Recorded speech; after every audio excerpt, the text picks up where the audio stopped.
je suis dans une situation où où je peux pas utiliser ma scie à découper pour faire la fente ici pour faire passer le bras du cerveau. Moyen simple d'arriver à mes fins, c'est d'utiliser un outil rotatif comme ça, un Dremel et un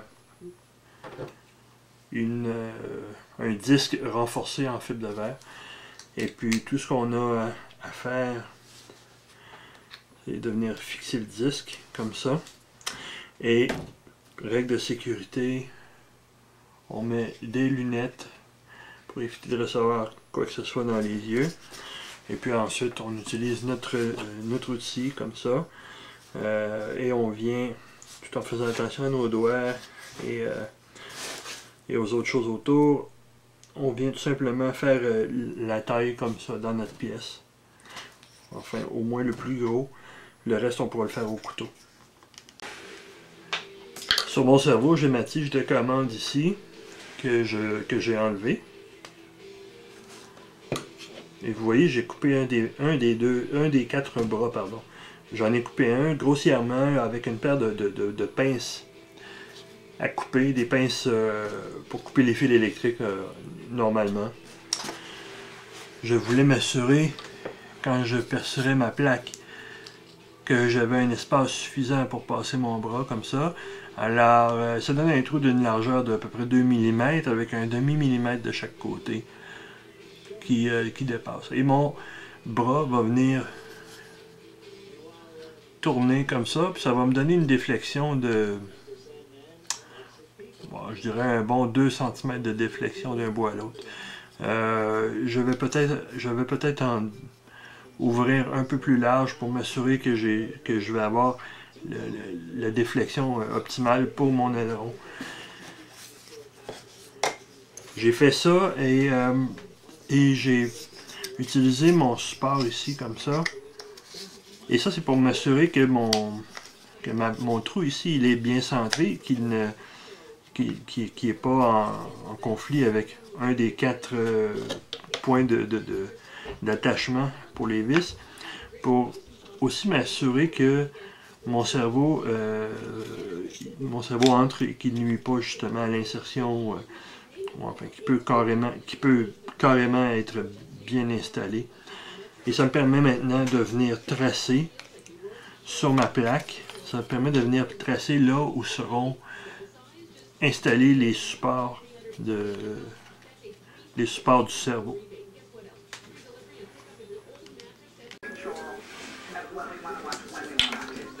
Mon support de cerveau est fait, tu vois, avec du contreplaqué.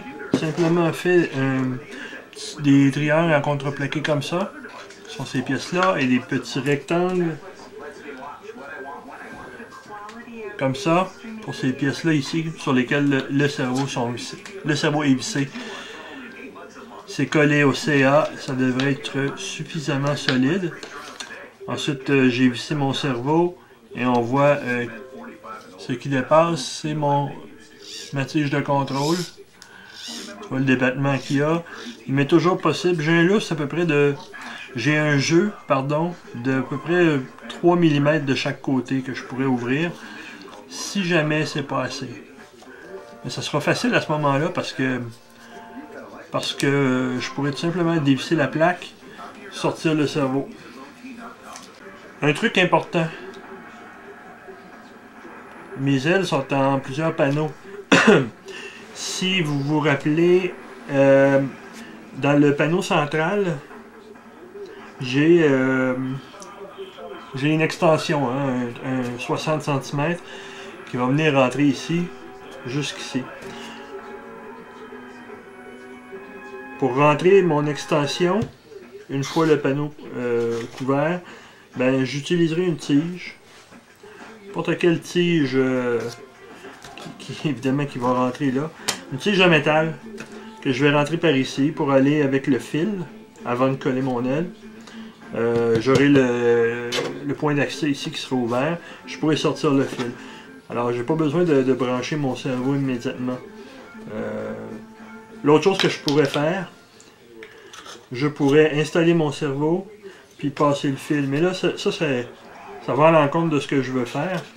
Parce que éventuellement, si je veux enlever le cerveau, sortir le cerveau de mon point d'accès, ben, le fil, il sera pas accessible. Alors ce que j'aime mieux, c'est amener le fil de la rallonge dans cette partie-ci, le brancher et ensuite laisser le fil à l'intérieur de l'aile comme ça.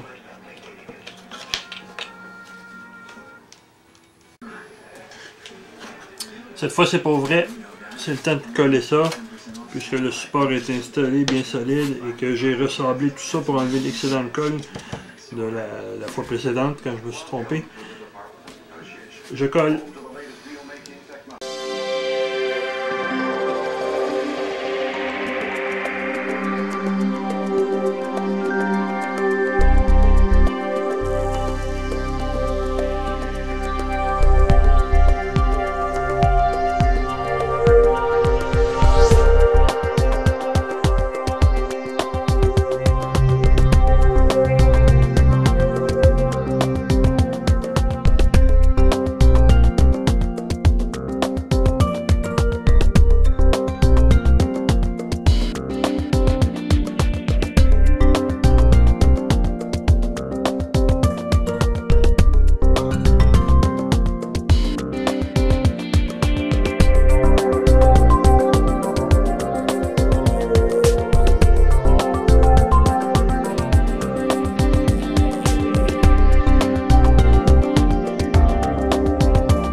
Une journée plus tard, et on va regarder le résultat.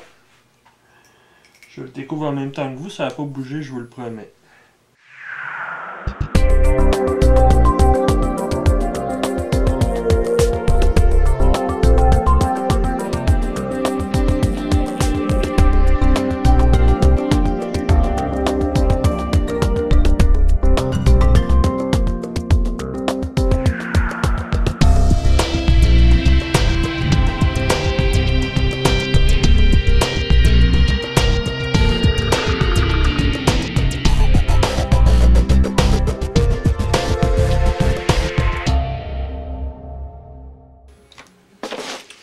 Ok, voici mon aile qui est décollée.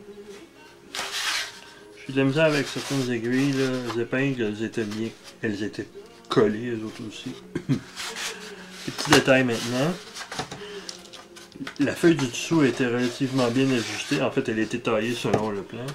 La feuille qui va sur le dessus, elle n'était pas taillée d'avance. Elle était un petit peu plus grande. Il me restera à ajuster, à découper tout le tour ici.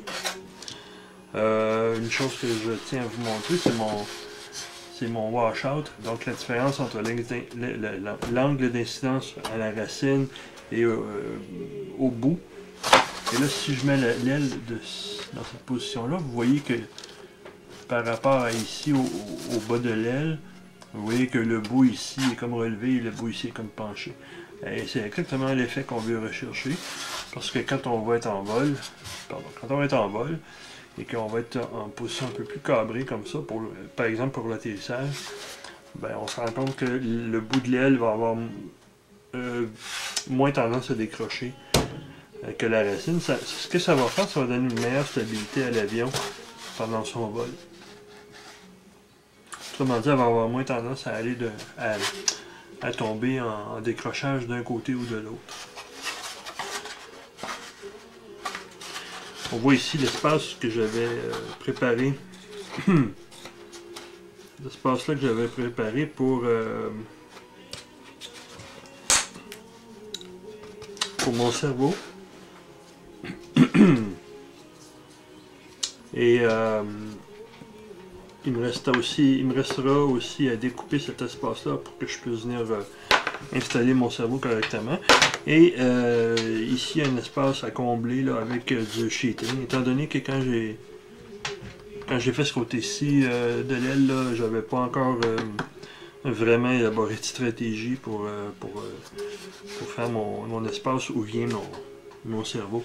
Maintenant que c'est fait, quand je vais faire l'autre côté, ben, j'aurai déjà ma pièce qui va être prête d'avance.